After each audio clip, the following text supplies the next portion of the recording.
بسم الله الرحمن الرحيم. أعوذ بالله من الشيطان اللعين الرجيم. بسم الله الرحمن الرحيم.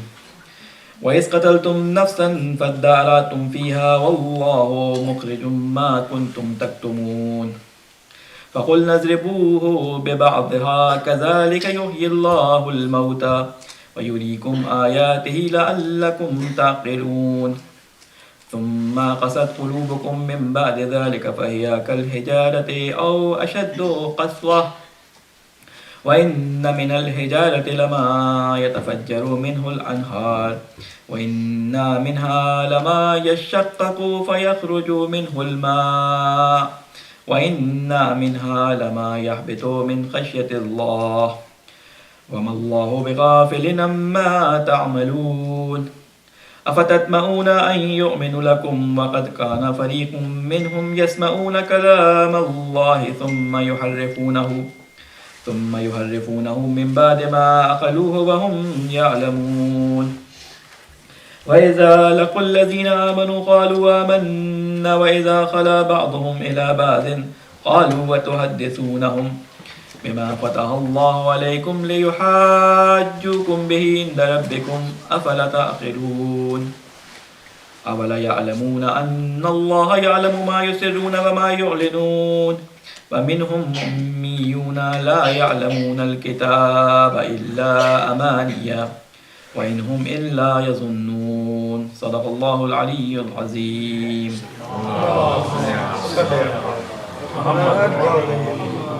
ہماری گفتگو جو ہے وہ یہاں تک پہنچی تھی کہ ہم نے آپ کے سامنے بنی اسرائیل کا وہ واقعہ بیان کیا تھا کہ جس میں بنی اسرائیل کو اللہ تعالیٰ نے حکم دیا تھا ایک قتل کی تفتیش کے سلسلے میں، جب انہوں نے موسیٰ علیہ السلام سے کہا تھا کہ ہمیں اس شخص کے قاتل کے بارے میں معلوم کرنا ہے، تو اللہ تعالیٰ نے ان کو یہ حکم دیا تھا کہ گائے ذبح کرو، اور گائے ذبح کرنے کے بارے میں انہوں نے تھوڑی سی حجت دکھائی، اور وہ کہتے ہیں کہ فضول کے سوالات کیے، جس کی وجہ سے ان کی چیز جو تھی ان کے لیے مشکل بنا دی گئی، ان کا امر ان کے لیے مشکل بنا دیا گیا۔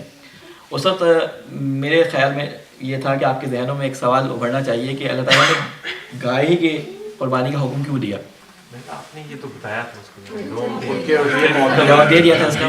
اچھا، اس کے علاوہ ایک اور چیز، اس کے علاوہ ایک اور چیز، میں کئی سوالات لکھ کے لے کے آیا تھا، لیکن بہرحال اگر آپ کے ذہنوں میں نہیں اٹھے تو اچھا ہے، مجھ سے بہتر آپ سمجھ گئے ہوں گے اس کو۔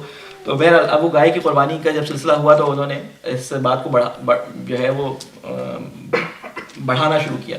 وہ چاہتے تھے کہ اس کام کو نہ انجام دیں، کیونکہ اللہ تعالیٰ آگے فرماتے ہیں کہ وہ چاہتے نہیں تھے یہ کام انجام دیں، لیکن اللہ تعالیٰ نے ان کے لیے حجت تمام کر دی کہ ان کے پاس کوئی بھاگنے کا دروازہ، چور دروازہ بچا نہیں کہ جہاں سے وہ بھاگ سکیں۔ ایک چیز جو میں پچھلی دفعہ نہیں بیان کر سکا تھا، اس کو میں آپ کے سامنے بیان کر دوں کہ ایک جملہ استعمال ہوا تھا اللہ جب حضرت موسیٰ علیہ السلام نے ان سے کہا تھا نا، اذ قال موسیٰ لقومہ ان اللہ یأمرکم ان تذبحوا بقرہ، کہ جب تم اللہ تعالیٰ نے حکم دیا کہ ان سے بولو کہ گائے کو ذبح کرے، تو انہوں نے کہا تھا کہ قالوا اتتخذونا حضوا، انہوں نے اپنے نبی کے ساتھ ایک بہت بدتمیزی کی بات کی تھی کہ تم نے کیا ہمارا مذاق اڑانا شروع کر دیا ہے، یعنی تم نے کیا ہمارے ساتھ مذاق کرو، آر یو کڈنگ می؟ اس طرح کی بات انہوں نے کی حضرت موسیٰ علیہ السلام سے، نعوذ باللہ، کہ حضرت موسیٰ ان کو کہہ رہے ہیں کہ گائے ذبح کرو، وہ کہہ رہے ہیں کہ تم ہمارے ساتھ مذاق کر رہے ہو کیا، تم یہ جو تمہیں ہم سے کہہ رہے ہو گائے ذبح کرو، گائے ذبح کرنے کا اس سے کیا تعلق ہے؟ اب موسیٰ علیہ السلام کے بارے میں آپ کو معلوم ہے کہ بڑے غصے والے موسیٰ علیہ السلام تھے، وہ ذرا سی بات پہ ان کا اگر کسی پہ ایک دفعہ ہاتھ اٹھ گیا تو بندہ زندہ نہیں بچا تھا۔ پھر اللہ تعالیٰ نے کہا تھا ان کے لیے چشمہ نکالا، تو حضرت موسیٰ نے اتنی زور سے مکہ مارا 12 چشمے پھوٹ آئے تھے اس میں سے۔ ان کو حضرت موسیٰ کی طاقت کا اندازہ تھا، اور موسیٰ بھی کافی پاورفل قسم کے تھے، سمندر پہ ایسا مارا تھا تو سمندر پھٹ گیا تھا، تو ان کو پتا تھا سر پہ پڑا تو مصیبت ہو جائے گی، اور حضرت موسیٰ کو بھی غصے پہ کنٹرول کرنے کے لیے ایک جملہ قرآن نے نقل کیا حضرت موسیٰ علیہ السلام کا۔ عموماً اس کی طرف ہم توجہ نہیں دیتے، میں بھی اس وقت توجہ نہیں دے سکا، بعد میں میرے ذہن میں آیا کہ یہ بیان کرنا چاہیے تھا، اس لیے میں نے اس کو دوبارہ آپ کے سامنے بیان کرتا ہوں۔ انہوں نے کہا قال اعوذ باللہ ان اکون من الجاہلین، یہ جو کہا قال اعوذ باللہ کہ میں پناہ مانگتا ہوں اللہ سے، یہ کس چیز کی پناہ مانگتے ہیں اللہ سے؟ ایک تو اس کا جواب علماء کہتے ہیں یہ اس لیے انہوں نے کہا کہ میں پناہ مانگتا ہوں کہ تم نے جو میرے بارے میں کہا ہے کہ میں تم سے کوئی جوک کر رہا ہوں، کوئی مذاق کر رہا ہوں، اپنی سے بات کر رہا ہوں، ایک تو یہ وجہ بھی ہو سکتی ہے۔ ایک وجہ یہ بھی تھی کہ حضرت موسیٰ علیہ السلام کو بہت زیادہ غصہ آیا، شدید قسم کا غصہ آیا. علماء کہتے ہیں کہ شدید قسم کا غصہ آیا تو اللہ تعالیٰ کی پناہ مانگی حضرت موسیٰ علیہ السلام نے کہ میں پناہ مانگتا ہوں اللہ تعالیٰ کہ میرا غضب ان پر نہ بڑھا اٹھے, کیونکہ ایسی بات کریں اپنے نبی کے خلاف ایسی بات کریں اور نبی کے خلاف اس کے منہ پہ ایسی بات کرنے سے اللہ تعالیٰ کا عذاب آ جاتا ہے. یہ تو اللہ تعالیٰ نے ان کو کہا تھا کہ انی فضلتکم, میں نے تمہیں فضیلت دی ہے, کہ میں نے تمہیں جو ہے چن لیا, میں نے تمہیں فضیلت دی ہے. تو یہ ایسی قوم تھی, تو اس کے بارے میں اللہ تعالیٰ نے کہا میں پناہ مانگتا ہوں تیری کہ اس غصے سے مجھے بچانا. انکونا من الجاہلین, کہ میں جاہل ہو جاؤں. جاہل کسے کہتے ہیں؟ جاہل کہتے ہیں کہ حقیقت بات کو دیکھتے ہوئے نہ ماننا, اسے کہتے ہیں جاہل. جو ہم عرب جو معاشرہ تھا جن کو کفار یا کفار مکہ جن کو آپ کہتے ہیں نا کہ جہالت کا دور کہتے ہیں, تو جہالت کے دور کا مطلب یہ نہیں کہ ان کو پڑھنا لکھنا نہیں آتا تھا. جہالت کے دور کا مطلب یہ ہے کہ وہ ایمان اس حقیقت پہ نہیں لے کے آتے جس کو وہ جان بھی رہے تھے, مان بھی رہے تھے, لیکن اپنی انا اور اپنی جیسے کہتے ہیں کہ تکبر اور جو ان کی میں تھی اندر ایک, اس کی وجہ سے اس پہ ایمان لے کے نہیں آتے تھے. تو بہرحال یہ ایک چیز رہ گئی تھی, میں نے کہا کہ آپ کے سامنے بیان کر دوں. پھر اس کے بعد یہ جب گفتگو یہاں تک پہنچی تھی کہ انہوں نے ذبح کر دیا, وہ چاہتے نہیں تھے, تو ہماری گفتگو آئے 71 آیت سے یہاں سے سٹارٹ ہوگی. وَإِذْ قُلْتُمْ نَفْسًا فَادَّارَأْتُمْ فِيهَا وَاللَّهُ مُخْرِجٌ, اور جب قتل کیا تھا تم نے ایک شخص کو اور پھر آپس میں جھگڑنے لگے تھے تم اس کے بارے میں. واللہ مخرج ما کنتم تکتمون, تو اللہ نے اس چیز کو ظاہر کر دیا جس کو تم چھپا رہے تھے. ایک ان کے لیے نمونہ بھی اللہ تعالیٰ نے پیش کیا کہ دیکھو تم نے اس کو قتل کر دیا, آپس میں تم جانتے بھی تھے کہ دشمن جو ہے اس کا جو دشمن تھا وہ تمہارے درمیان میں سے تھا, تو اس کو بچانا چاہتے تھے, اس لیے تم اتنی کٹ حجتی کر رہے تھے. لیکن اللہ تعالیٰ نے اس امر کے ذریعے یعنی گائے کے ایک حصے کو اس سے مس کرنے کے لیے کہا, اس سے وہ مردہ زندہ ہوا, اور مردہ زندہ ہونے کے بعد اس نے اشارہ کیا کہ یہ میرا قاتل ہے, پھر دوبارہ وہ مر گیا. تو اللہ تعالیٰ نے ایک نمونہ دکھایا کہ میں زندہ کرنا چاہوں تو میں زندہ تمہارے سامنے آنکھوں کے سامنے کر رہا ہوں, قیامت میں اسی طرح تمہیں دوبارہ زندہ کر دوں گا, تمہارے سارے اعمال میرے سامنے ہوتے ہیں. پھر کہا کہ فَقُلْنَا اضْرِبُوهُ بِبَعْضِهَا كَذَلِكَ يُحْيِي اللَّهُ الْمَوْتَىٰ, اللہ تعالیٰ فرماتا ہے ان سے کہ مارو اس کے بعض اس میں سے کسی بعض حصوں کو, کچھ حصوں کو گائے کے ان کے اوپر كَذَلِكَ, اور وہ زندہ ہو جائے گا. اس میں وہ یہ لکھا نہیں ہے جملہ زندہ ہو جائے گا, توریت میں پورا واقعہ اس کا نقل ہوا ہے. وَيُرِيكُمْ آيَاتِهِ لَعَلَّكُمْ تَعْقِلُونَ, پورا واقعہ نقل نہیں ہوا ہے, یعنی یہ واقعہ نقل ہوا ہے کہ انہوں نے مارا تھا اور پھر اللہ تعالیٰ نے ان کو حکم دیا.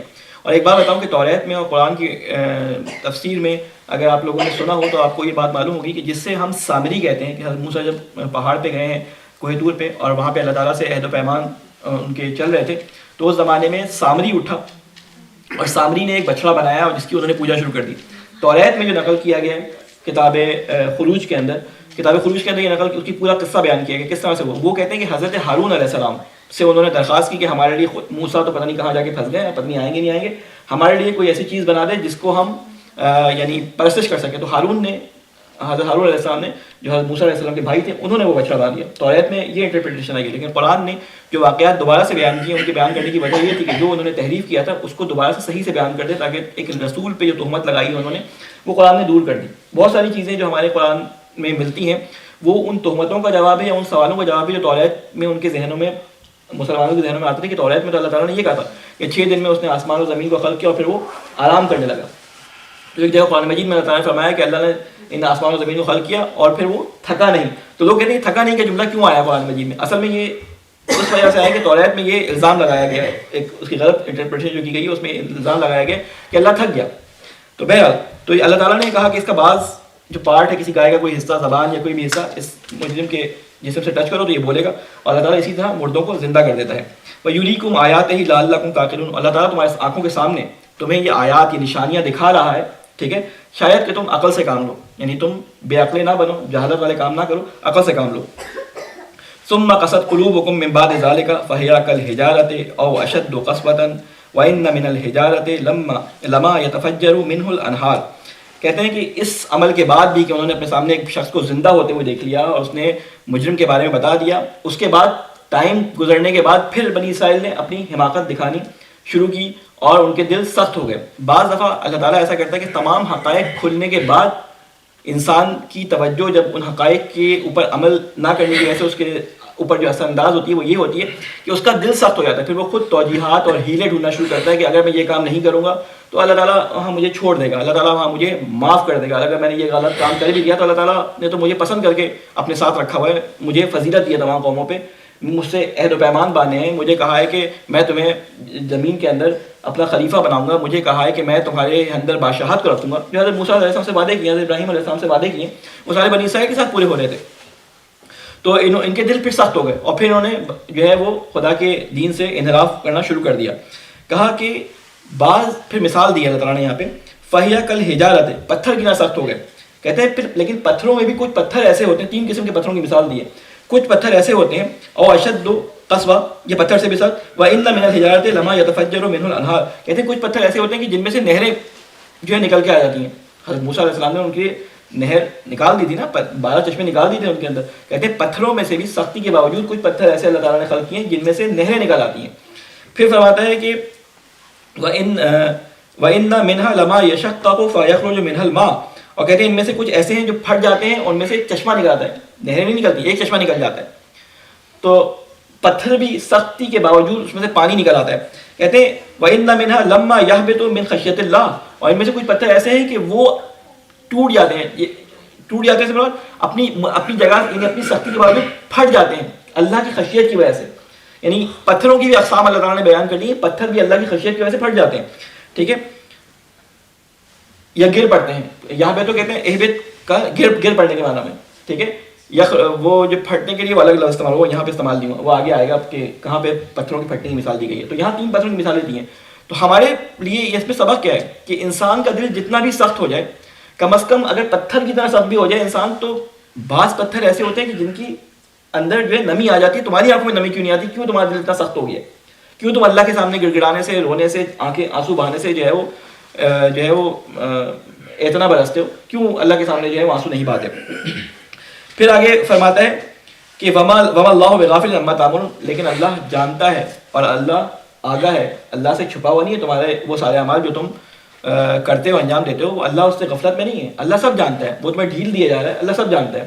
جو حضرت موسیٰ علیہ السلام کو کہا تھا نا کہ حضرت موسیٰ ان سے جا کے کہو گائے ذبح کرے, تو یہ اللہ تعالیٰ پلٹ کے کہے کہ وہ پوچھنا گائے کا رنگ کیسا ہو. تو اب دل میرا یہ کہتا ہے کہ وہاں پہ اللہ تعالیٰ نے کہا ہوگا چلو یہ کھیلنے دو ان کو, ہم بھی ان کے ساتھ کھیلتے ہیں, لیٹس پلے, ان کو کھیلنے دو. کہاں تک جاتے ہیں؟ پھنستے ہیں, خود ہی پھنسیں گے. تو اللہ تعالیٰ نے بھی جواب, اللہ تعالیٰ پہلے بھی کہہ سکتا تھا کہ بھائی اللہ ان سے جا کے بول دو کہ بھائی وہ گائے پیلے رنگ کی ہو اور اس کے بعد کوئی دھبا نہ ہو, اس نے کبھی کوئی کھیتی باڑی نہ کی ہو. اکٹھا جواب دے سکتا تھا, اللہ کو پتہ تھا کہ ان کے سوال کیا ہیں. لیکن اللہ نے کہا کہ سوال کرنے دو ان کو, باری باری موسیٰ آ رہے ہیں, جا رہے ہیں. آپ تصور کریں کہ ایک نبی کو وہ بھیج رہے ہیں, ادا کے اپنے پروردگار سے سوال کرو, آسک یور لارڈ. ٹھیک ہے, اپنے پروردگار سے پوچھو. اتنے بدماش قسم کے لوگ تھے, خود بھی نہیں جاتے تھے, کہتے تھے جاؤ تم اپنے پروردگار سے پوچھو, ہمارے پروردگار سے نہیں, اپنے پروردگار سے پوچھو. اتنے چیزوں کے باوجود اللہ تعالیٰ نے کیا فرمایا کہ تم جو تم کر رہے ہو, تمہارے دلوں میں جو کچھ ہے وہ سب مجھے معلوم ہے. افتطمعون ان یؤمنوا لکم وقد کان فریق منهم یسمعون کلام اللہ ثم یحرفونہ من بعد ما عقلوہ وهم یعلمون. کہتے ہیں کہ اور نہیں ہے اللہ بے خبر اس سے جو تم کرتے ہو اے مسلمانوں. اب مسلمانوں کی طرف جو ہے وہ خطاب پلٹا ہے, یعنی وہ اللہ تعالیٰ کا رخ اب مسلمانوں کی طرف ہے, مسلمانوں سے خطاب کرتے ہوئے کہہ رہے ہیں افتطمعون, کیا تم یہ تمنا کرتے ہو, کیا تم توقع رکھتے ہو اس بات کی, ان لوگوں کے بارے میں جن کے دل اتنے سخت ہو گئے, ان لوگوں کے بارے میں توقع رکھتے ہو کیا یؤمنوا لکم, کہ وہ ایمان لائیں گے یہ لوگ تمہاری دعوت پر. وقت کانا فریق منہم, جبکہ در حال کہ ان کے درمیان کچھ ایسے لوگ بھی ہیں, فریق کچھ لوگ, کچھ گروہ, کچھ ایسے افراد بھی ہیں ان کے درمیان کہ یسمعون کلام اللہ, کہ وہ اللہ کے کلام کو سنتے ہیں, اللہ تعالیٰ کی بات کو سنتے ہیں.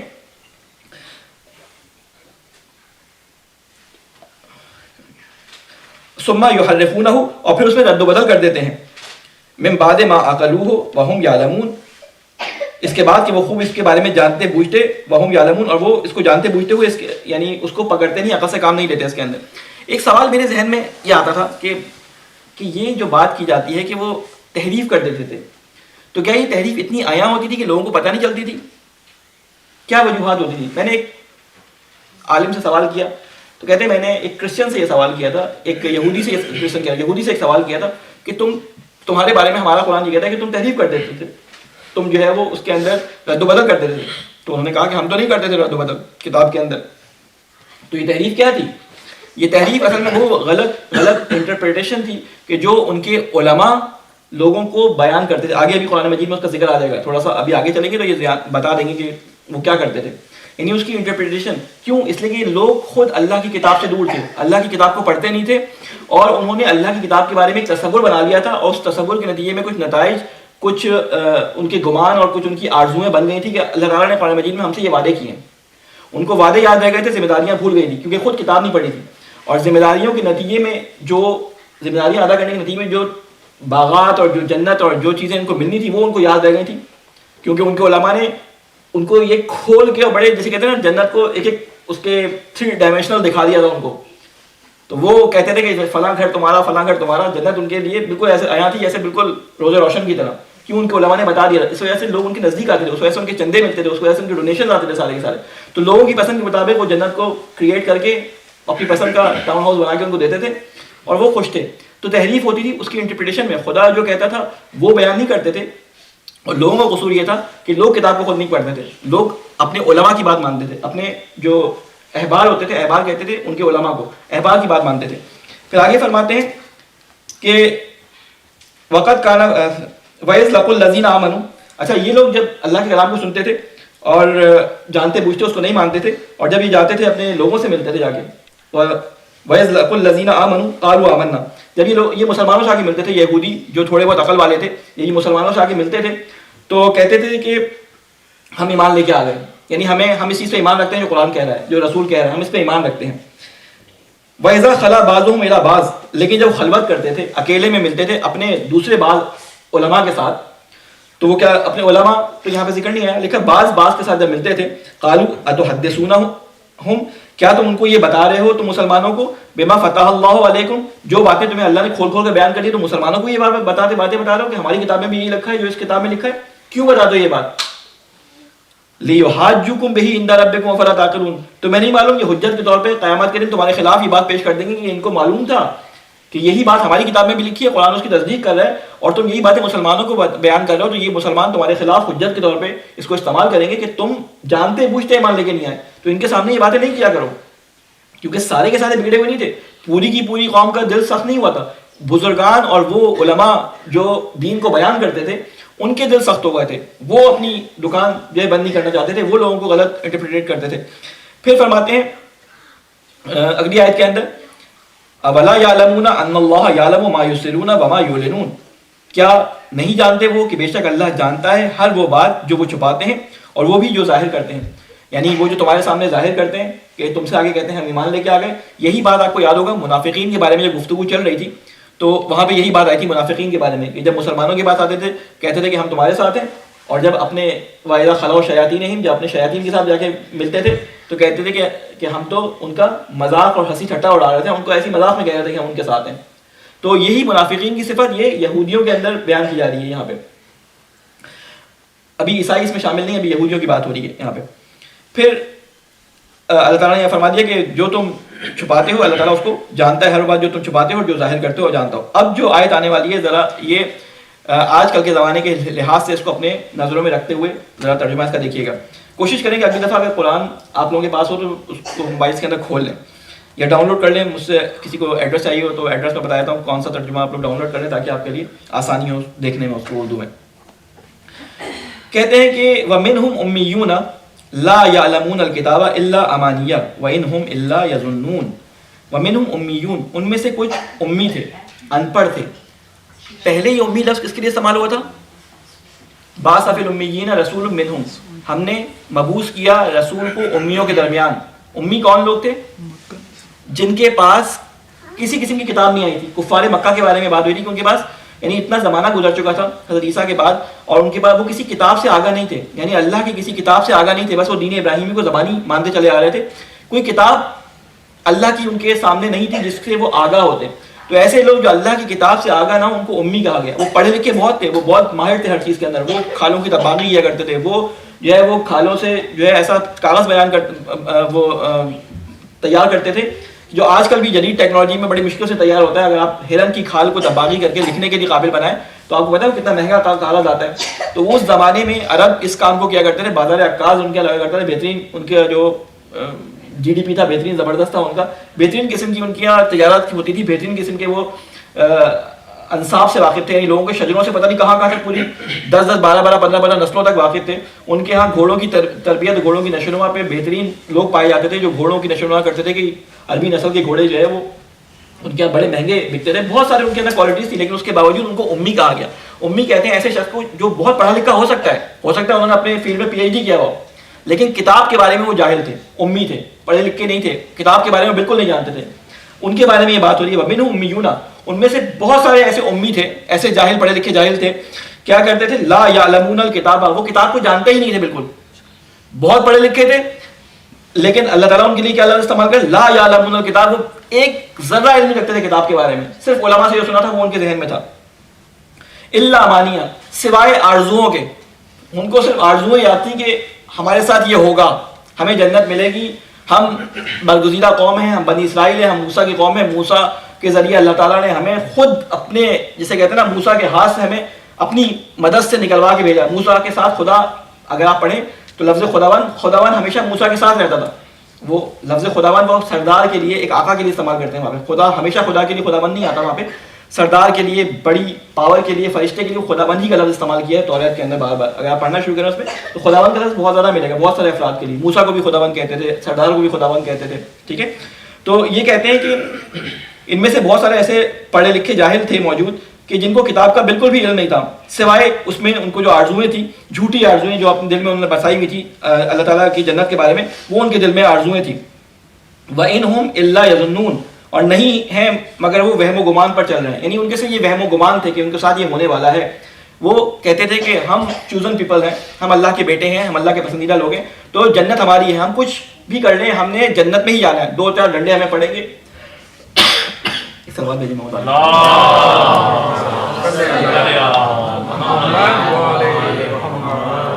ہم جتنے بھی برے اعمال کر لیں تو ہمارے ایک ویکینڈ ہی صرف آگ میں گزرنا ہے, اس کے بعد تو ہمیں جنت میں جانا ہے. آپ آج بھی سوال کر لیں اٹھا کے مسلمانوں سے تو کہتے تمہیں دوزخ میں جاؤ گے, کیسے نعوذ باللہ کیسی بات کر رہے ہو, ہم تو مولا کے ماننے والے ہیں, ہم دوزخ میں جا سکتے ہیں کیا, آگ ہمیں چھو سکتی ہے؟ یہی جواب آپ کو ملتا ہے, یہی جواب بنی اسرائیل دیتے تھے اس وقت. ہم کیسے جا سکتے ہیں, ہم اللہ تعالیٰ کے چوزن پیپل ہیں, ہم اللہ کے بیٹے ہیں, ہم اللہ کہ جسے کہتے ہیں کہ پسندیدہ لوگ ہیں, ہم کیسے جا سکتے ہیں جنت میں؟ اللہ تعالیٰ ان کے سر پہ ڈنڈے مار مار کے بتا رہا ہے کہ تم اپنے آرزوؤں کے اندر زندگی نہ کرو, میں نے اپنے قوانین اپنی کتابوں میں بتایا, کتابوں کو پڑھو, ان جھوٹے علماء کی طرف نہ جاؤ جو تمہیں آرزوئیں اور فری کی جنتیں بانٹتے ہیں. کیا کہتے ہیں, فویل للذین یکتبون الکتاب بایدیہم, بس ہلاکت اور تباہی ہے ان لوگوں کے لیے, یکتبون الکتاب, جو لکھتے تھے کتاب اپنے ہاتھوں سے. یہاں پہ کتاب سے مراد یہ نہیں کہ توریت اپنے ہاتھوں سے لکھتے تھے, یہاں پہ کتاب سے مراد علماء بیان کرتے ہیں کہ ہیبر کہتے ہیں انک کو, سیاہی جسے کہتے ہیں نا, سیاہی لکھنے کی جو انک پاٹ ہوتے ہیں, انک پاٹ کے اندر جو ایک کالے رنگ کی دوات ڈالی جاتی ہے اردو میں, اسے کہتے ہیں انک. آپ سب سمجھتے ہیں نا, بچے سمجھتے ہیں نا, انک جو ہوتی ہے پانی کی طرح, ایک بال پوائنٹ والی انک ہوتی ہے وہ, ایک ہوتی ہے دوسری انک جو فاؤنٹین پینس کے اندر ڈلتی ہے, جو پاکستان میں انڈیا میں لوگ رہے ہیں وہ جانتے ہیں. تو ان کے علماء کو کہتے ہی احبار تھے, ہیبر کہتے ہیں انک کو. احبار یعنی جن کے ہاتھ ہمیشہ انک میں ڈوبے رہتے تھے, یعنی وہ اتنا لکھتے تھے, اتنی زیادہ تفاصیل کرتے تھے اپنی پسند کی کہ ہمیشہ ان کے ہاتھ کالے رہتے تھے انک کی وجہ سے, تو ان کو احبار کہتے تھے, یعنی بہت پڑھنے والے اور بہت لکھنے والے. تو یہ کیا کہتے ہیں کہ وہ اپنے ہاتھ سے کتابیں لکھا کرتے تھے. کتابیں کس چیز کی لکھا کرتے تھے؟ موسیٰ تو ان کے ساتھ چل رہے تھے, وہ کیا لکھتے تھے, یا بنی اسرائیل کے ساتھ جو موسیٰ نے کیا تھا, انہوں نے بعد میں اس کو تفسیر کی صورت میں ایسی باتیں, ایسے فتاوی ان کے لیے بیان کیے کہ جو ان کو عمل پہ نہ اکسائیں, جس سے ان کے ڈونیشن زیادہ آئیں, جس سے ان کی آرزویں قائم رہیں, اور ان علماء پہ, ان احبار پہ بھروسہ رہے کہ بس یہی سب سے بہترین ہے جو ہمیں آسانی سے فری میں پہنچا دیتا ہے, آسانی سے اللہ تعالیٰ کے نزدیک. وہ ان کو پسند تھے. تو کہتے تھے اپنے ہاتھ سے کتاب لکھتے تھے, اپنے ہاتھ سے لوگ ان سے پوچھنے آتے تھے کہ کیا یہ رسول صحیح ہے, یہ جو محمد آیا یہ تو وہی ساری باتیں کر رہا ہے جو آپ نے ہمیں پہلے بیان کی تھی, جس کے لیے ہم اتنے سالوں پہلے یہاں پہ ہجرت کر کے آ گئے تھے کہ ہمارے درمیان ایک رسول آنے والا ہے, تو کیا یہ وہی ہے؟ تو یہ اپنے ہاتھ سے ان کو لکھ کے دیتے تھے, نہیں یہ وہ محمد نہیں ہے, وہ بنی اسرائیل میں سے آئے گا, وہ اسحاق کی اولاد میں سے ہوگا. ٹھیک ہے, وہ اس طرح ریجیکٹ کر دیتے تھے, اپنے ہاتھ سے ایسے فتاوے اور ایسے احکام ان کو لکھ کے دیا کرتے تھے. ثم یقولون ھذا من عند اللہ, اور پھر کہتے تھے یہ اللہ کی طرف سے, لکھتے خود تھے اور کہتے تھے یہ اللہ تعالیٰ کی طرف سے, یہ کتاب میں لکھا ہوا ہے. کیا یہ کتاب میں لکھا ہوتا تھا؟ نہیں, یہ کتاب میں لکھا نہیں ہوتا تھا, یہ خود اللہ کی بات کو, اپنی بات کو اللہ تعالیٰ کے بات کہہ کر بیان کرتے تھے. اور آج ہمارے مسلمانوں کے درمیان بھی یہ ہو رہا ہے کہ اللہ کی بات بیان کر کے اپنی بات کو بیان کیا جاتا ہے. اللہ تعالیٰ نے یہ فرمایا ہے, آپ کسی سے پوچھ لیں وہ یہی کہے گا کہ اللہ کا حکم ہے جس کی وجہ سے ہم یہ کام کر رہے ہیں. اللہ کا حکم کہاں پر ہے؟ اللہ کا حکم 2 ہی جگہ پہ آیا ہے, ایک قرآن کے اندر اور ایک رسول کی سیرت کے اندر. اس کے علاوہ اللہ کا حکم کہیں بھی نہیں آیا. یہ جو سارے احکام ہم نے بنائے ہیں ان میں سے ڈھونڈیں کہ کون سے احکام اللہ کے احکام ہیں اور کون سے احکام ہمارے اپنے احکام ہیں, کون سی ریسٹرکشنز اللہ نے لگائی ہیں, کون سی ریسٹرکشنز ہم نے اپنے پر خود لگائی ہیں. اس کے بعد باتیں بہت ساری, میں بہت جلدی گزار رہا ہوں کیونکہ ترجمہ کرنا مقصد ہے یہاں پہ. پھر کہتے تھے کہ حاذا من عند اللہ لیشتروا بہ ثمنا قلیلا، اور وہ اس کے بدلے میں بہت حقیقی سا معاوضہ لے لیا کرتے تھے. وہ آتے تھے نا ان کے پاس، کہتے نہیں نہیں تم بالکل ٹھیک ہو، تم خیر پہ ہو، بس تھوڑا سا خیال رکھو، جنت میں جانا ہے تو تھوڑا سا خیال رکھو. آپ کو میں نے جنت کے ٹکٹس کا تو بیان کیا تھا نا کہ جنت کے ٹکٹ بھی بکے ہیں مسیحیت کے اندر، ہمارے یہاں بھی بکتے ہیں جنت کے ٹکٹ، ٹھیک ہے نا. ایک زیارت کر لو، ایک آدمی کو زیارت کروا دو، ایک چلے جاؤ. ابھی سارا ذکر آگے بنی اسرائیل کے قصے میں آ رہا ہے، ہمارا ذکر ہر مسلمانوں کا ذکر بنی اسرائیل کے قصے میں آ رہا ہے آگے. تو کیا کرتے تھے یہ تھوڑے داموں میں اس اللہ کی بات کو، اپنی بات کو، اللہ کی بات بیان کر کے اس کو جو ہے وہ لوگوں کو دے دیتے تھے. اچھا ویل کہتے ہیں کہ جہنم کا سب سے، جسے کہتے ہیں سب سے خطرناک علاقہ، ٹھیک ہے، وہ ویل ہے جہاں پہ جو ہے نبی اور انبیاء کے دشمنوں کو رکھا جائے گا، اللہ کے مخالفین کو رکھا جائے گا، وہ ویل ہے. کہتے ہیں فویل، بس ہلاکت و تباہی ہے، یا اس منطقے میں ان کی جگہ ہے، اس جگہ ان کی جسے کہتے ہیں جائگہ اللہ نے رکھی ہے ایسے لوگوں کی جو یہ کام کرتے تھے. علماء کی بات ہو رہی ہے ابھی، جو یہ کام کرتے تھے، جو اللہ کی بات کو بیان نہیں کرتے تھے، اپنی بات کو اللہ کی بات کہہ کے بیان کرتے تھے. پھر کہتے ہیں کہ وَوَيْلٌ لَهُم مِّمَّا يَكْسِبُونَ، اور اس پر بھی وہ تمام سرمایہ بھی جو ان کو ملا ہے وہ بھی جو ہے اسی ویل میں چلا جائے گا ان کے ساتھ، وہ بھی ان کے کسی کام نہیں آئے گا جو انہوں نے ان سے تھوڑا تھوڑا کر کے کمایا ہے. وقالو، اب یہاں سے دل کی آواز شروع ہو رہی ہے لوگوں کے. وقالو، اور وہ کہتے تھے، اب دیکھیے کون کون یہ کہتا ہے یہ بات. وقالو لن تمسنا النار، ہمیں آگ نہیں چھو سکتی. کیوں نہیں چھو سکتی؟ ہم کس کے ماننے والے ہیں؟ موسیٰ کے ماننے والے ہیں. ہمیں آگ نہیں چھو سکتی. اللہ تعالیٰ کیا فرما رہا ہے؟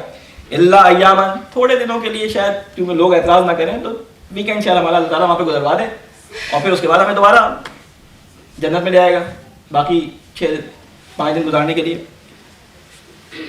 آپ کو روایت یاد ہے جو میں نے آپ کو رسول خدا کی بتائی تھی کہ میری اور امت میں اور بنی اسرائیل کی امت میں اتنی مشابہت ہے کہ جیسے ایک جوتے کی دوسرے جوتے کے اپنے جوتے کے ساتھ ہوتی ہے، یا بعض جگہ پہ آیا کہ ایسی مشابہت ہے جیسے ایک کوا دوسرے کوے سے ملتا ہے، یا بعض جگہ پہ آیا کہ ایسی روایت ہے، ایسی مماثلت ہے کہ اگر ان میں ایک آدمی کسی ایک جانور کے پیچھے کسی سوراخ میں جائے گا تو میری امت سے بھی ایک آدمی اسی جانور کے پیچھے اسی سوراخ میں جائے گا. اتنی زیادہ مشابہت، اتنے زیادہ کام ان کے آپس میں جو ہے ملتے جلتے ہوں گے.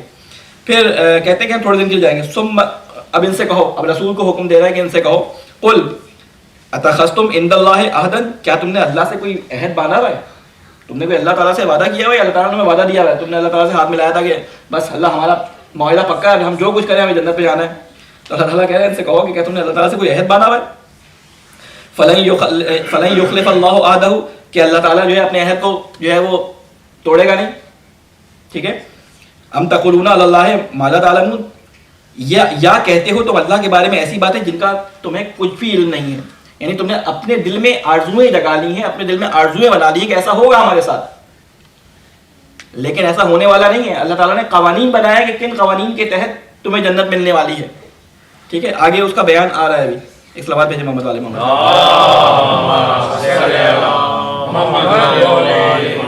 بلا من کسب سیئۃ واحاطت بہ خطیئتہ فاولئک اصحاب النار هم فیہا خالدون. کہتے ہیں بلا، کیوں نہیں، من کسب سیئہ، جس نے بھی ایک گناہ کیا. سیئہ بڑے گناہ کو کہتے ہیں، گناہ کبیرہ کو کہتے ہیں، کوئی بڑا گناہ جس کے بارے میں اللہ نے ڈائریکٹ عذاب کا وعدہ کیا ہو. ٹھیک ہے. کسی نے اگر کوئی اپنی بدی کمائی ایسی اور اس کو وہ کہتا ہو کہ میں تمام اعمال اپنے اچھے انجام دیتا ہوں، میں تمام اپنی نمازیں پڑھتا ہوں، اپنے تمام حج انجام دے دیتا ہوں، تمام اپنے میں نے زیارتیں کرنی ہیں، تمام میں نے جو ہے وہ اپنی مجالس تمام ولادتوں مناسبتوں کے لحاظ سے میلاد اور مجالس سیٹ کی ہوئی ہیں، تمام میں نے جو ہے غریبوں کی اپنے مال میں سے وہ کی ہوئی ہے، لیکن بس مجھے عادت ہے میں شراب نہیں چھوڑ سکتا، میں اس کو جو ہے نا وہ نہیں چھوڑ سکتا. باقی سارے اچھے کام کروں گا، میں سود لینا نہیں چھوڑ سکتا، میں سارے اچھے کام کروں گا، لیکن بس تہمت اور حسد کا جو ہے میرے اندر ایک جو ہے وہ عادت ہے. میں سارے اچھے کام کرتا ہوں، بس ایک بری عادت ہے. اللہ تعالیٰ کہتے ہیں یہ ایک بری عادت تمہارے لیے کیا کرے گی، یہ اب بتا رہا ہے اللہ تعالیٰ آیت میں. یہ جو لوگ کہتے ہیں نا کہ ہم ایک گناہ ہی تو کرتے ہیں، باقی تو ساری زندگی ہماری اچھی گزر رہی ہے، تو اللہ تعالیٰ یہاں پہ بیان کر رہا ہے ان کے لیے. کہتے ہیں کہ ہاں وَأَحَاطَتْ بِهِ خَطِيئَتُهُ، جس نے کوئی بڑی کمائی تو گھیر لے گی یہ بدی, یہ احاطہ کر لے گی, یہ خطیہ جو اس نے کمائی ہے, یہ خطا جو اس کے اندر موجود ہے, یہ گناہ جس کو کرنے کی اس کو عادت چھوٹتی نہیں ہے, کہتے ہیں یہی ایک گناہ اس کو اپنے اندر گھیر لے گا, تمام اس کی اچھائیوں کو اپنے اندر کور کر لے گا, یہ گناہ ایک, ٹھیک ہے. فاولئک اصحاب النار, بس یہی لوگ آگ میں جانے والے ہیں. تو اللہ تعالیٰ نے کہا ہے کہ میرے دین میں پک اینڈ چوز نہیں ہے, یعنی دین جب میں نے تمہارے لیے پسند کیا تو تمہیں میں نے کہا تھا کہ لا اکراہ فی الدین, دین میں داخل ہونے کے لیے کوئی اجبار, کوئی سختی, کوئی زبردستی, زور نہیں ہے تمہارے اوپر. لیکن جب تم دین میں آ جاؤ تو تمہارے سوالوں کی نوعیت مختلف ہو جانی چاہیے. اب جب دین میں آ گئے, ایکسیپٹ کر لیا, تم نے قبول کر لیا دین کو, تو اب تمہارے لیے یہ پوچھنے کی گنجائش نہیں ہے کہ اس کی ریزن بتاؤ یہ کیوں ہے. یہ چیز پہلے دیکھنی تھی. سوال اس طرح کے ہونے چاہیے, کیا یہ پیغمبر سچے ہیں, میں ان کو مانوں, کیا یہ قرآن سچا ہے, میں اس کو مانوں. سوال اس طرح کے ہونے چاہیے. کیا میں جو راستہ اپنے لیے اختیار کر رہا ہوں وہ اللہ تعالیٰ کا بیان کردہ راستہ ہے, یہ سوال ہوتا ہے. لیکن یہ سوال جب آپ نے مان لیا اور اس کو ماننے کے بعد آپ نے اللہ کو, اس کے رسول کو, اس کی کتاب کو مان لیا, تو اب یہ سوال اللہ نے یہ حکم کیوں دے دیا, اللہ نے شراب کو حرام کیوں کر دیا, اللہ نے زنا کو حرام کیوں کر دیا, اللہ نے تہمت, تکبر, حسد اس کو منع کیوں کیا ہے, یہ سوال پھر کوئی ویلیو نہیں رکھتے. کیونکہ جب آپ نے ایک دفعہ ایکسیپٹ کر لیا ایک قانون کو, ایک یونیورسٹی کے اس پہ آپ نے فارم پہ امضا کر دیا, اب یونیورسٹی کے تمام قانون آپ کے اوپر لاگو ہوں گے. آپ جب اس میں داخل ہو گئے تو اب اس سے آپ انکار نہیں کر سکتے. کہتے ہیں یہ ایک گناہ بھی اسلام کو قبول کرنے کے بعد آپ نے کیا تو یہ گناہ آپ کا احاطہ کر لے گا اور تمام اچھائیوں کو کھا جائے گا. فاولئک اصحاب النار, اور یہی لوگ سارے دوزخ میں جانے والے ہیں. ایک فرد کی بات ہو رہی تھی, ایک دم سے سارا گروہ آ گیا. اب اس گروہ میں مسلمان بھی شامل ہیں, یہودی بھی شامل ہیں, عیسائی بھی شامل ہیں, اور تمام کے تمام لوگ جو کسی بھی دین کے اندر آئے, جن کی مثالیں اللہ تعالیٰ نے نام لیے تھے کہ صابئین میں سے ہوں, یا مسلمانوں میں سے ہوں, یا عیسائیوں میں سے ہوں, یا یہودیوں میں سے ہوں. 4 گروہ کے پیچھے ابھی نام لیے تھے, ابھی ہم نے پچھلے درسوں میں بیان کیا تھا سورہ بقرہ کے ابتدائی آیتوں میں, صابئین اور سارے کے سارے لوگ.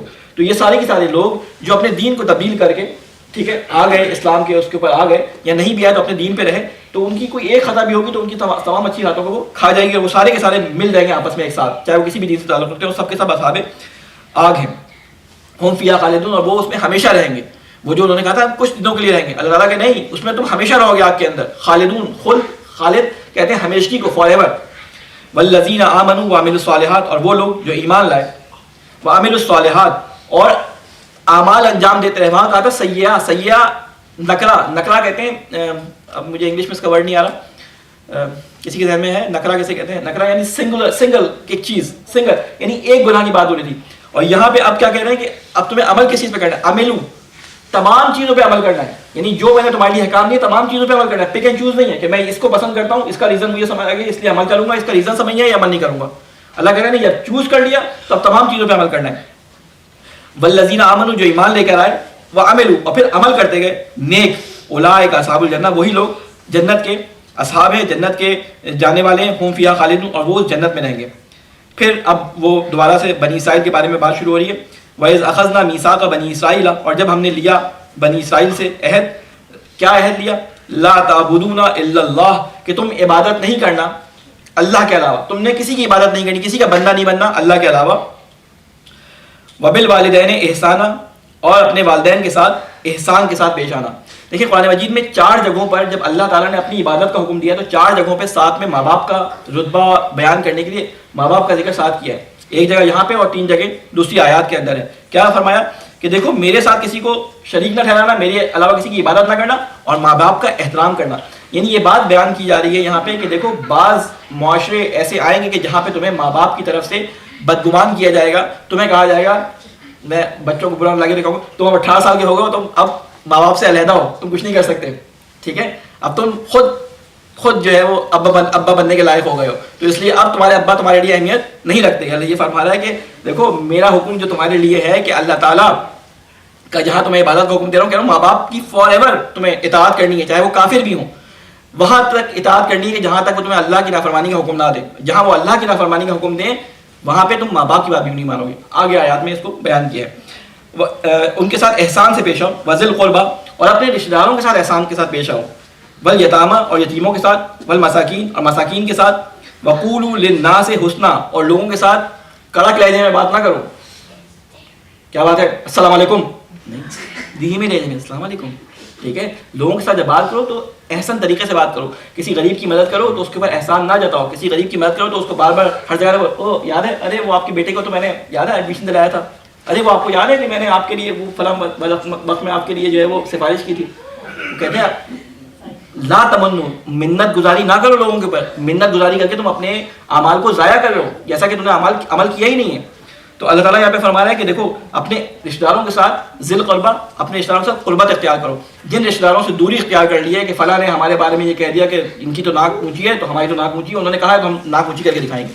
اگر تمہارے ذی القربہ میں سے ہیں تو تم خود ان کے سامنے اپنی بات کو جو ہے, چاہے تم حق پہ بھی ہو, بات کو نیچا کر کے ان سے اپنے تعلقات کو استوار کرو. مسکینوں کے ساتھ اچھی طریقے سے پیش آؤ اور لوگوں کے ساتھ اچھے طریقے سے پیش آؤ. واقیم الصلاۃ, اور پھر دوسری بات نماز کا ذکر ان تمام باتوں کے بعد آیا ہے. لوگ کہتے ہیں ہم نماز پڑھتے ہیں, ہم اپنے گھر میں خوش ہیں, ہم روزے رکھتے ہیں, ہم رشتہ دار جائیں بھاڑ میں, ہمیں ان سے کیا ہے, ہمیں اپنے قبر میں جانا ہے, ان کو اپنی قبر میں جانا ہے, نہیں سنتے ہماری بات کیا کریں. نہیں, اللہ تعالیٰ نے پہلے ان کا حکم دیا, بعد میں نماز کا حکم دیا ہے. کہتے ہیں اور نماز اکیلی نہیں پڑھو, قائم کرو نماز کو قائم کرو. وآتوا الزکات, اور زکات ادا کرو. زکات یعنی اپنے مالوں کو پاک کرو. یہاں پہ زکات عمومی معنوں میں آیا ہے. ثم تولیتم الا قلیلا, مگر پھر گئے تم اس عہد سے. یہ اللہ تعالیٰ اپنا عہد بیان کر رہا ہے کہ وہ کانٹریکٹ بتا رہا ہے کہ تمہارے ساتھ یہ کانٹریکٹ ہوا تھا, تمہیں یہ کام کرنا ہے. کیونکہ ابھی آئے گا کہ یہ کام کرتے تھے. اللہ تعالیٰ نے ان کو حکم دیا تھا کہ اپنے رشتہ داروں کو, اپنے بھائی بہنوں کو قتل نہیں کرنا, ان کے ساتھ اچھے طریقے سے پیش آنا, یہ جو بیان کیا ہے ابھی. لیکن ابھی اگلی آیات میں آ جائے گا کہ کیا کرتے تھے, ان کا خون بہاتے تھے, اور جب وہ قیدی ہو کے ان کے ساتھ جنگ کرتے تھے, جب وہ قیدی ہو کے دوسروں کے پاس چلے جاتے تھے تو پھر ان کو خرید لیتے تھے آزاد کروانے کے لیے, کہ کیونکہ اللہ نے حکم دیا کہ ان کو آزاد کروانا ہے تو ہم نیکی کا کام کر رہے ہیں. ابھی اگلی آیت میں یہ آ رہا ہے انشاءاللہ. فرماتا ہے کہ تم میں سے بہت تھوڑے ہیں مگر پھر گئے تم اس عہد سے سوائے چند لوگوں کے, تم میں سے, اور تم تو ہو ہی پھر جانے والے. وانتم معرضون, اور تم تو ہو ہی ہمیشہ وعدہ خلافی تم نے کی ہے, تم ہمیشہ پھرے ہو اپنے وعدے سے. یہ کوئی پہلی دفعہ تمہارا وتیرہ نہیں کہ تم وعدہ خلافی کر رہے ہو اپنے لوگوں کے ساتھ بھی اور رسول کے ساتھ بھی, تم ہمیشہ سے وعدہ خلافی کرنے والے ہو. اگر آپ پڑھیں نا توریت کو, اگر کبھی کسی کو موقع لگے تو توریت کا جو باب خروج ہے کم از اس کو آپ پڑھیں, تو اس خروج کے اندر بتائیں گے کہ حوصلہ تھا اللہ تعالیٰ, موسیٰ کا بھی اللہ تعالیٰ کا بھی حوصلہ تھا, کس طرح انہوں نے فرعون سے ڈیلنگ کی ہے. وہ ہر دفعہ کہتا تھا ٹھیک ہے, آسرا دیتا تھا, آسرا دینے کے بعد غائب ہو جاتا تھا, وعدہ کرتا تھا, وعدہ کرنے کے بعد توڑ دیتا تھا. 9 دفعہ اللہ تعالیٰ نے اس کے عذاب مختلف نازل کیے, 9 طریقوں کے عذاب نازل کیے اللہ تعالیٰ نے فرعون کے اوپر.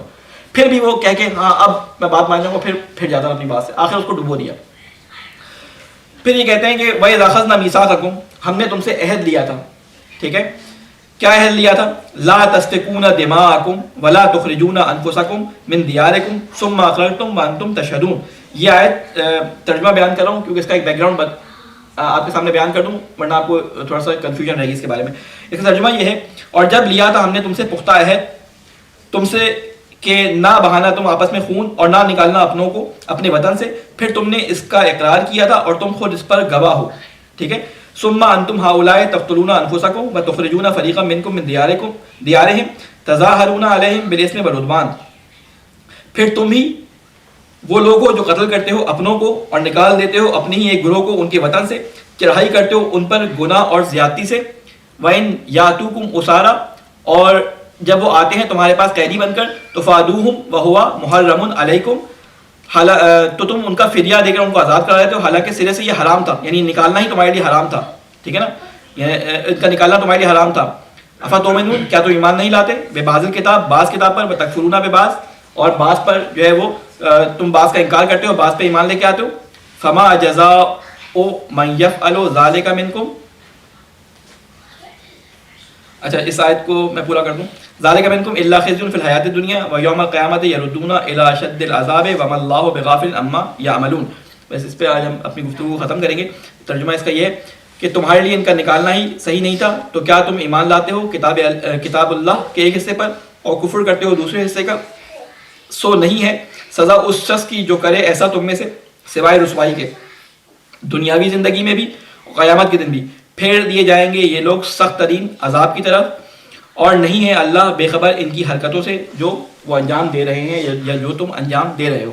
یہ ترجمہ تھا. ہوتا کیا تھا کہ جب بنی اسرائیل کو اللہ تعالیٰ نے حکومت دی اور بنی اسرائیل اللہ تعالیٰ کی پیروی کرتے ہوئے ایک دفعہ متحد ہو گئے 12 کے 12 قبیلے. آپ کو معلوم ہے نا کہ اللہ تعالیٰ نے جو ہے 12 قبیلے ان کے رہنے دیے تھے، کیونکہ یہ آپس میں ملتے رہتے ہی نہیں تھے، لڑتے تھے ہمیشہ، تو ان کو ہمیشہ سے حضرت موسیٰ نے علیحدہ ہی رکھا. تو جب اللہ تعالیٰ نے ان کو حکومت دی تو انہوں نے کہا کہ ہم ایک حکومت نہیں بنائیں گے، ہم 12 حکومتیں بنائیں گے اپنی.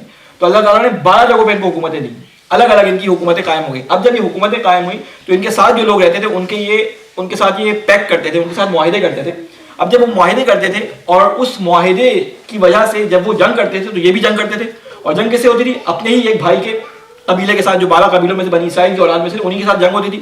اب یہ وہاں پہ لوگوں کو قتل بھی کرتے تھے اپنے بھائیوں کو، اور ان کے گھروں سے بھی نکال کے ان کو قید کر کے کچھ ان میں سے لے آتے تھے اور کچھ یہ پکڑ کے لے آتے تھے قیدی بنا کے. اب کیا کرتے تھے؟ یہ کفار جن کے یہ حلیف ہوتے تھے یہ ان کو بیچنے کے لیے پیش کرتے تھے، تو یہ خود ہی ان کا فدیہ دے کے خرید لیتے تھے ان سے.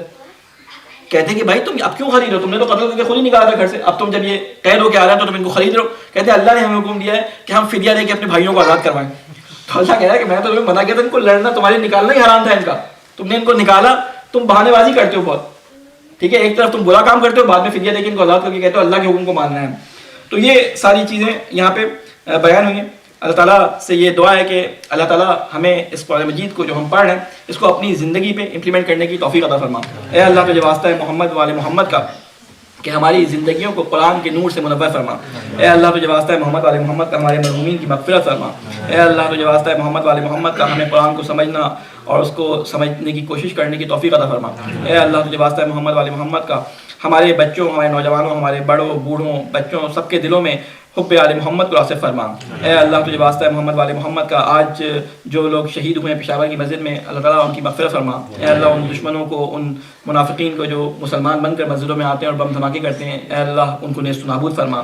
اے اللہ تجھے واسطہ ہے محمد والے محمد کا جہاں جہاں قرآن کے بارے میں بے حرمتی ہوئی ہے، اے اللہ ان کو نیست و نابود فرما، ان کو عقل دے. اے اللہ تجھے واسطہ ہے محمد والے محمد کا مسلمانوں کو یکجا اور متحد ہونے کی توفیق عطا فرما. اے اللہ ہمیں قرآن کے ساتھ مل کر ایک رسی کی طرح، ایک رسی جو حبل من اللہ ہے اس کو پکڑنے کی توفیق عطا فرما. اے اللہ علماء کا سایہ ہمارے سروں پہ قائم فرما، ہمیں ہمارے امام کی زیارت نصیب فرما، ہمیں ان کے اعوان و ناصران میں شامل فرما. ربنا تقبل منا انک انت السمیع العلیم برحمتک یا ارحم الراحمین.